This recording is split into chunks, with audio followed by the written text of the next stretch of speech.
patuloy man po na nararamdaman natin na sa kalooban natin parang may kulang at nais nating ito'y mapunan. Tandaan po nyo, ang Diyos laging handa para tayo ay tulungan. At sana kami po na inyong mga lingkod ito ay matugunan dito sa programang Full Life.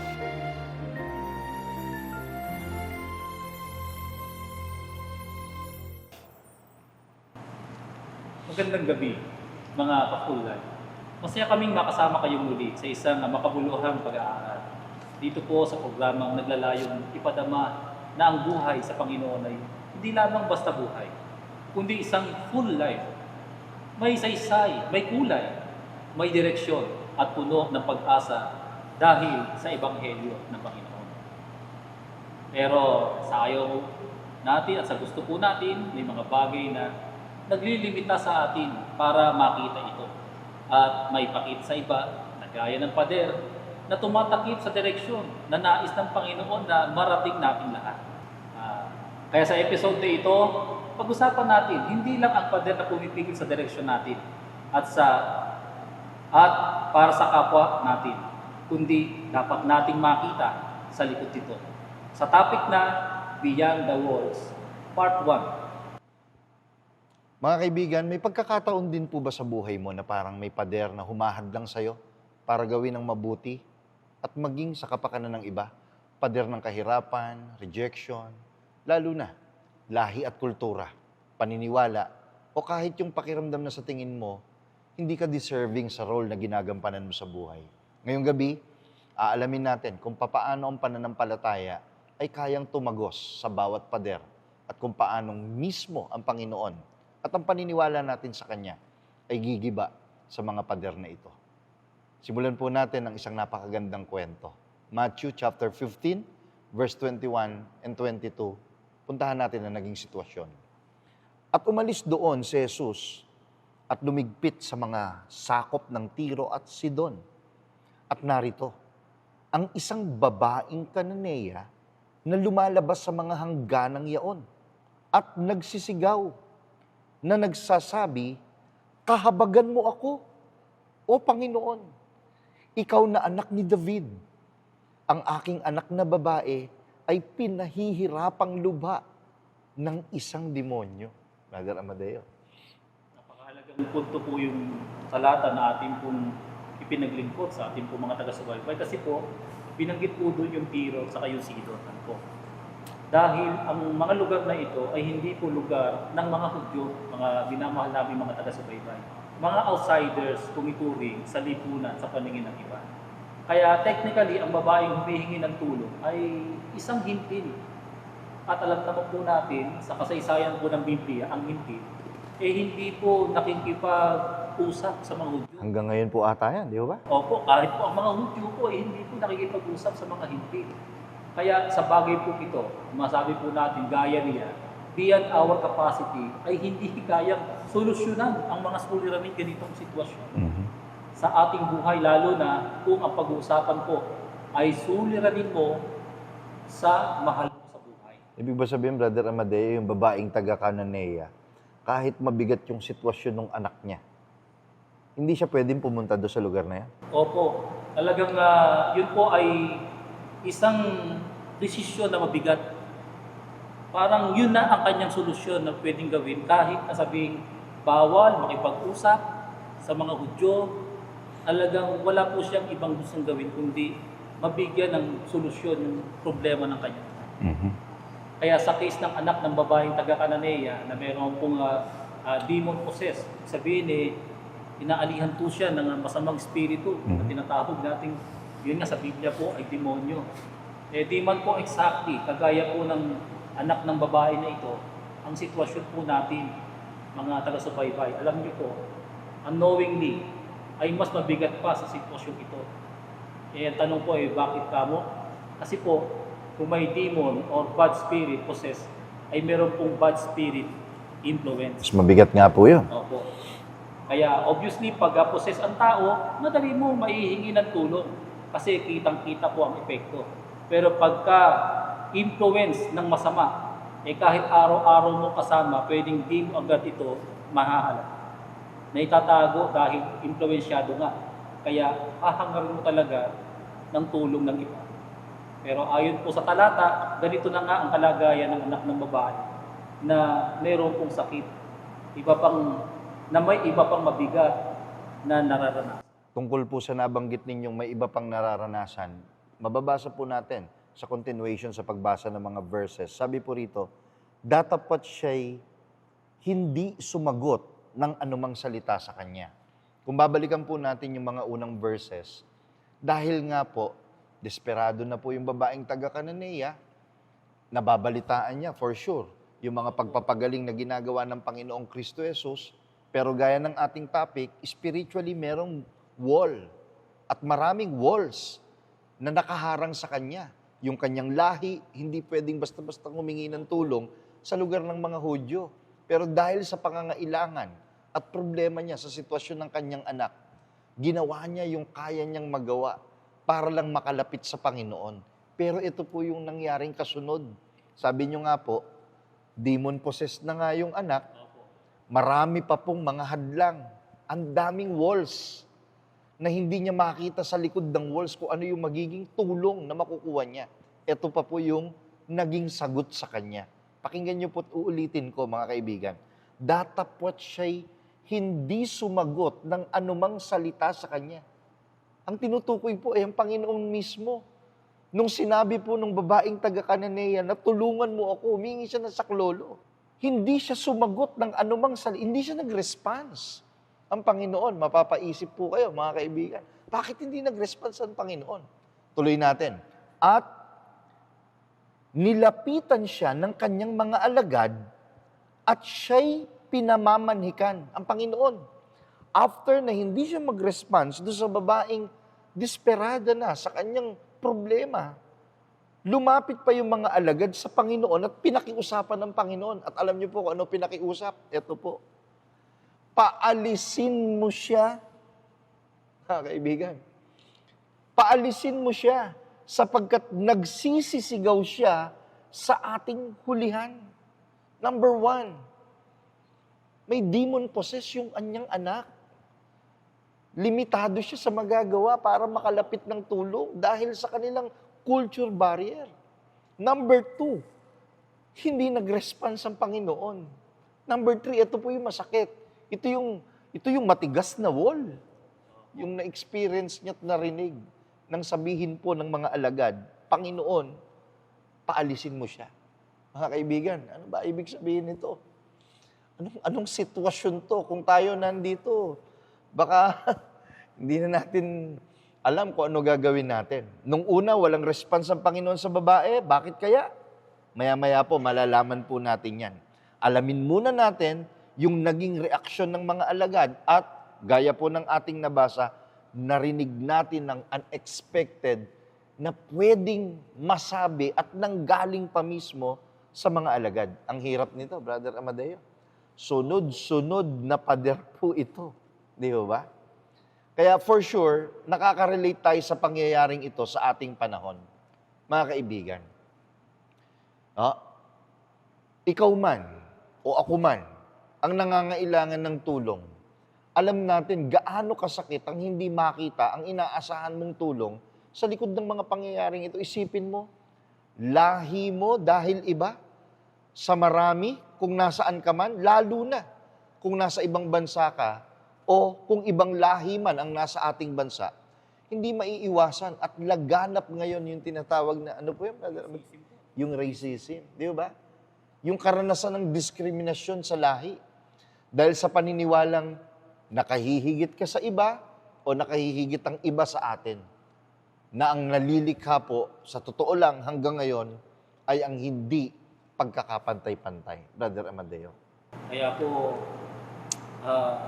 desperado po siya sa kanyang sitwasyon. Totoo po, talagang napakahirap isipin at napaka-imposibleng mangyari. Sunod-sunod po no? Na talagang tatlo po yung sinabi niyo pong dahilan eh. Opo Para lamang yung tulong na pagalingin yung kanyang anak, maabot.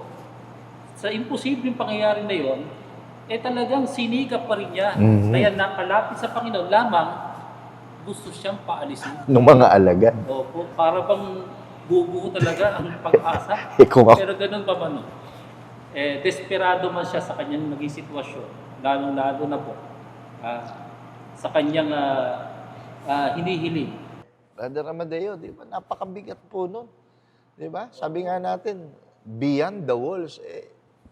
Hindi basta walls to. Pero mga kaibigan, problema to ng kanineya.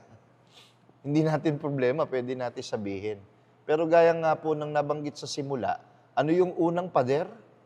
Nasa likod ng pader na yon ay hopeless siyang makita kung ano yung tulong. Pero dumating ang Panginoon, nabalitaan niya, pero hindi nag-response. Tapos yung panarinig niya sa kanyang mga alagad, sa alagad ng Panginoon na paalisin siya. Mga kaibigan, totoo ba o hindi na somehow ganito rin ang ating sitwasyon? Sabi kanina ni Brother Amadeo, mas mabigat yung demon influence. Opo. Bakit po? Dahil yung impluensyado ng kasamaan o ng masamang espiritu, pwedeng magsinungaling yan ang hindi mo nalalaman. Araw-araw mong kasama, kinokontrol na pala ng iba. Yun yung influence ng kasamaan eh. Iba na yung kumokontrol. Oo, hindi kagaya natin ang sitwasyon ng babaeng Kananeya na may demon possessed yung anak. Pero, baka hindi natin namamalayan at nagiging problema ng marami, impluensyado rin ng hindi magandang espiritu ang mahal natin sa buhay. Hindi ba? Bawa, di natin makontrol sa ugali. Di ka pinapakinggan. Yun po ay impluensya ng masama. Bisyo. Di ba? Mga kaibigan, lahat ng mga magulang na nakakapakinig ng pagtuturong ito, alam nating lahat na hindi pwedeng hindi natin makita ano ang nasa likod ng hadlang o ng pader na ito kung ganito na kabigat ang kumokontrol sa buhay ng ating mahal sa buhay. Brother Amadeo. Kaya po, dapat maging aware po tayong lahat sa bagay nito, mga minamahal namin mga taga-subaybay. Kasi lagana po ang mga bagay na ito hanggang ngayon. Ito po ay nagsisilbing pader na mataas, matibay, kung itutulad sa magkakaibang suliranin na ating pong nararanasan. Napakatagal na ninanais natin ito'y mawala sa harapan natin, pero nananatiling harang sa ating pong dinadaanan na makamit po natin yung maginhawang buhay. Kaya nagiging harang sa ating pong pag-unlad, nagiging harang para tayo po ay magkaroon ng pagkakapantay-pantay. Ano po? Na ang epekto nito sa atin, sa halip na guminahawa tayo, nagkakaroon po ng sugat na malalim na siyang sugat sa dangal ng ating pagkatao. Sa ganitong sitwasyon, sana mamalayan po natin, mga minamahal namin mga taga-subaybay, na dapat po ay aware po tayo sa mga nagsisilbing pader na ito. Gaya po ng nabasa po natin kanina, na sinabi po ng mga alagad sa Panginoon, paalisin mo siya. Nagsilbing pader po yun. Mga kapatid, yung ginawa ng mga alagad na yun, na yung babae na hindi makalapit sa Panginoon, ano po ibig sabihin dito sa ating panahon? Tignan po natin sa ating sarili na baka tayo na po ang nagsisilbing pader na hindi makadaan ang ating kapwa para siya matulungan sa kanyang pangangailangan. Halimbawa po, nakakaangat ka bilang isang individual sa iba dahil sa achievement mo sa buhay. Opo. Nababaliwala naman ng iyong ginagawa ang pangangailangan ng ibang tao. Siyempre, dahil nasa pangangailangan po siya, wala siyang may ibang malapitan kundi ikaw. Pero hindi mo ibinigay ang kanyang pangangailangan. Maaari din, halimbawa, nasa middle class naman ang iyong pamilya, sabihin, nasa mataas na kalagayan. Dahil doon, nagmamataas ka rin sa iyong kapwa. Nakahamak siya ngayon. Nangyayari po talaga yan, no? Opo, nangyayari talaga. Mas mataas ang nagiging posisyon, halimbawa naman, sa kumpanya na kanyang pinapasukan. Dahil doon, hindi po siya nagbibigay ng pantay na trato sa kanyang mga kasama sa trabaho. Di po ba? Kaya meron po mga nadudusta, meron po nabubuli na mga kasama niya doon po sa pinagtatrabahuan. At hindi po lamang po yun. Meron din mga tagpo po. Halimbawa, sa estudyante, siya po yung top sa eskwelahan na kanyang pinapasukan. Nagiging mayabang tuloy po siya. Sa halip na tumulong sa kanyang kapwa, estudyante, minamaliit niya yung kanyang kasama. Lagaan na po yan, brother, mga kaibigan. Hindi lang sa Pilipinas, pati po sa iba't ibang mga bansa. Nakakatakot na sitwasyon na dahil hindi lang mataas na grado o nakakaangat sa grado minsan. Minsan dahil sa kanyang family background, nagagawa niyang mang-api ng iba. Na kung pag-aaralan mo yung sitwasyon ng ibang kabataan, napakabibigat ng pinagdadaanan.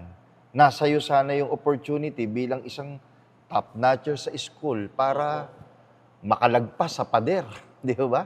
Ng kahirapan, opportunity, yung kapwa mo estudyante. Pero sabi nyo nga kanina, nabubuli pa. Opo. Ang totoo po, dapat po talagang maisip po natin ito yung mga minamahal namin taga-subaybay.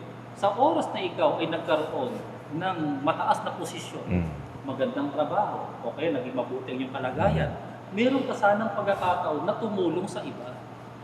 Tumulong ka sa iyong kapwa, sa nangangailangan. Kasi yun talaga ang purpose kung bakit meron tayo ng mataas na kalagayan para makatulong tayo doon sa mga nangangailangan. Kahit nga sa ministry, di ba? Ayun po, ang lalong mabigat, di ba? Oo. Ang totoo, kaya nyo po binibigay na halimbawa yung tungkol sa posisyon sa kumpanya, Opo. di ba? Kalagayan sa lipunan, background. Napakabigat kasi nga po nung na-experience nung babaeng Cananea sa piling ng Panginoon dahil doon sa mga naging kaisipan ng mga alagad. Sila pa yung naging pader. Sino po ba sa atin ngayon ang nasa ministry? Sa mga kababayan po natin at kaibigang nanunungkulan, nasa atin sana yung opportunity para ilapit sa Panginoon ng ibang tao at huwag tayo ang maging pader para makalapit yung kapwa natin sa Panginoon. Paano ba nangyayaring maging pader sa modernong panahon kahit nasa ministry o naglilingkod ang isang tao sa Panginoon, Brother Amadeo? Hindi po niya maibigay yung pangailangan ng tao kahit na siya may kakayanan tumulong. Kaya yun po yung nagsisilbing pader May tendency po kasi na dahil lingkod ng Panginoon, minsan maisip mo ikaw lang yung tama. 'Di ba? Nagtuturo ka ng tama, walang masama. Pero hindi ang dapat na makita po ay naipakikita natin na mali siya o ang naipipinta natin sa kanyang kaisipan, tayo ang matwid lang at siya ay mali. Nagiging pader. Di ba? Sa dapat sanay masumpungan ng taong tulong sa Panginoon gaya ng babaeng Cananea. Brother Amadeo, balikan natin yung kaninang napaka-interesting part. Kasi hindi sumagot ang Panginoon Di ba? Balikan po natin. Mga kaibigan, tuloy natin ang kwentong ito. Sa verse 24, pakinggan niyo po. Datapwat siya'y sumagot at sinabi, eto na, sumagot na po Panginoon. Kanina sabi ng babae, saklolo, penging tulong, di nag-react. Then yung ginawa ng mga alagad na unexpected. Eto, sumagot na ang Panginoon. Pero tingnan niyo po kung ano sagot ng Panginoon. Datapwat siya'y sumagot at sinabi, hindi ako sinugo, kundi sa mga tupang naligaw sa bahay ni Israel. Datapat lumapit siya at siya'y sinamba niya na nagsasabi, Panginoon, saklolohan mo ako. Mga kaibigan, sana po tutukan natin ang kasunod na tagpo. Kung papaano natin makikitang solusyon ang mga naging sagot ng Panginoon sa babae. Paano magiging solusyon ngayon? Hindi nga po nag-react. Pangalawa, ang bigat ng salita ng Panginoon Mga kaibigan, di ba? Sinabi niya, hindi ako sinugo, kundi sa mga tupang naligaw sa bahay ni Israel. Tandaan po natin, sabi sa verse 22, nagsisisigaw at nagsasabi, kahabagan mo ako, o Panginoon. Number 1 po pagsigaw. Ito ay simbolo ng matinding emosyon na nararamdaman ng isang nasa matinding pangangailangan. Sitwasyon ng isang nangangailangan na makita ang nasa likod ng pader upang makamit ang tulong na kailangan. Mga kaibigan, magkahalong takot, sakit, at higit sa lahat ay pag-iral ng paniniwalang may malalapitan siyang Panginoon, Brother Amadeo. Kaya ang pagpunta ng Panginoon doon po sa Dakong Yaot ay kakaiba po. Sinadya niya na lumampas sa border ng Israel upang ipakita ang tulong ay para sa lahat ng tao. Kaya narito po kaibigan, nalabag man ng babaeng Kananea ang tradisyon lalagpas sa borders o sa pader, pwede niyang ikapahamak po yun. Mhm. Pero alam niyang tinapos niya ang isang pader na mas kailangan niyang gibain o tuldukan. At yung pader na yon ay ang sarili niyang limitasyon. O sariling pag-aakala na kaya niyang gawin po yun sa kanyang sarili. Kapatid na Ryan. Kumbaga po sa panahon natin, mga kaibigan, tingnan po natin kung paano magkakadugtong-dugtong yung pangyayari. No? Nakahang po yung mga naging pagsagot ng Panginoon. Pero this time, binalikan natin kung paano naging solusyon ng babae. Mga kaibigan, minsan po, tayo man, alam natin na may Diyos na pwedeng lapitan. Kahit nahihirapan na minsan ang ating kababayan, hindi nagiging first choice ang Panginoon para lapitan. Di po ba? Alam nyo, minsan tayo rin ang lumilikha ng pader sa buhay natin para tayo mahadlangan. Kaya iba tong ginawa ng babae. Opo. Sabi nyo nga, may nalabag siya technically, di ba? Sa paglagpas niya sa border, pero spiritually, tinagos niya ang isang pader para makarating ang saklolong hinihingi niya sa Panginoon. Number 2, ito po'y pagsubok. Yung pagsigaw, number 1 na solusyon ay paghingi ng tulong. Buong emosyon pinarating niya sa Panginoon. Ang ikalawa po, ito po'y pagsubok talaga sa Kanya. Bakit pagsubok? Kasi po kapansin-pansin, yung una ay hindi pag-response ng Panginoon. Pangalawa, nag-response man, unexpected yung sagot. Sabi sa verse 23, datapwat siya'y hindi sumagot ng anumang salita sa Kanya. Hindi kumibo ang Diyos matapos sumigaw at humingi ng tulong. Sinundan pa po nang sabihin ng Panginoong, hindi ako sinugo, kundi sa mga tupang naligaw sa bahay ni Israel. Tanong, tumigil ba yung babae? Yun po yung magandang. Di ba? Kaya po, pagsubok lang talaga yung nangyari. Tumigil ba siya? Hindi. Datapat lumapit siya, sabi po sa verse na binasa natin, at siya'y sinamba niya na nagsasabi, Panginoon, saklolohan mo ako. Yun po yung magandang bagay na nangyari. Opo eh. Brother Ryan, kasi maaaring kapahamak niya yung ginawa niya dahil meron siyang nilabag. Opo. At hindi siya tiyak kung ano magiging trato sa kanya ng mga Hudyo. Sakto po. Pero dahil meron siyang kahilingan, umaasa siya na matutulungan siya ng Panginoon. Sa pagkakataong ito, ang ginawa ng babae, yung pangatlo, sinamba niya Yun. ang Panginoon. At yun ang napakaganda. Sinubok siya ng Panginoon sa pagkakataong iyon, tayo din ay pwedeng subukin ng Panginoon kung tiyak ang ating pong kalooban. Kasi alam ng Diyos kung ano po ang kailangan nating lahat. Hindi pa nga po lumalabas sa ating bibig, alam na po ng Diyos eh. Amen. Ang ninanais namin ng Panginoon kung paano mo ikikilos ang katawan mo, paano mo igagalaw ayon sa paniniwala mo sa Kanya. Pero alamin din po natin, ang hinahanap niya sa iyo ay kung ano. Kaya po, sa panahon natin ngayon, marami pong pagkakataon, maraming pader na nakaharang sa harapan po natin. Sa atin, sa iyo, at maging sa mga lalapit sa inyo. Pero, patunayan din po ninyo sa inyong sarili ang damdamin ninyo, mga kaibigan. Sumigaw po tayo. Ihayag po natin ang laman ng ating kalooban. Harapin po natin ang pader na yaon na nagsisilbing pagsubok sa atin. Lumabas ka sa sarili mong akala at doon makikita mo ilang beses mong maiisip ang mga salitang, Lord, Panginoon, bakit parang walang sagot? Pero tandaan po natin, minsan, ang katahimikan ng Diyos ay hindi kawalan ng presensya niya, kundi pagtuturo ng pagtitiwala, gaya ng nakasulat sa Mateo na binasa po natin kanina sa 15:24-25. Sa pagkakataon nito, basahin po natin sa wikang Ingles.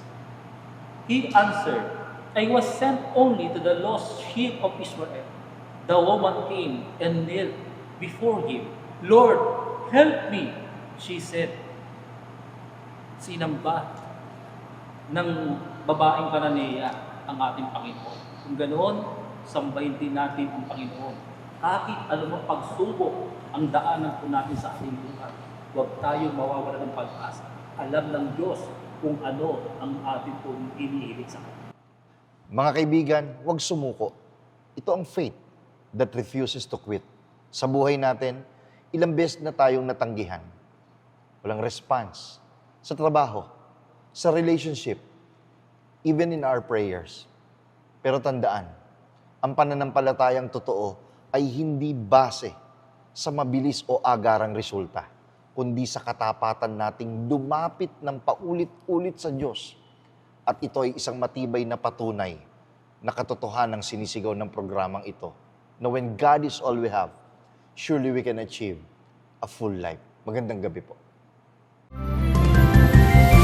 Maraming salamat po sa inyong pagtangkilik sa palatuntunang ito ng Kabanal-Banalang Iglesia ng Diyos kay Kristo Jesus.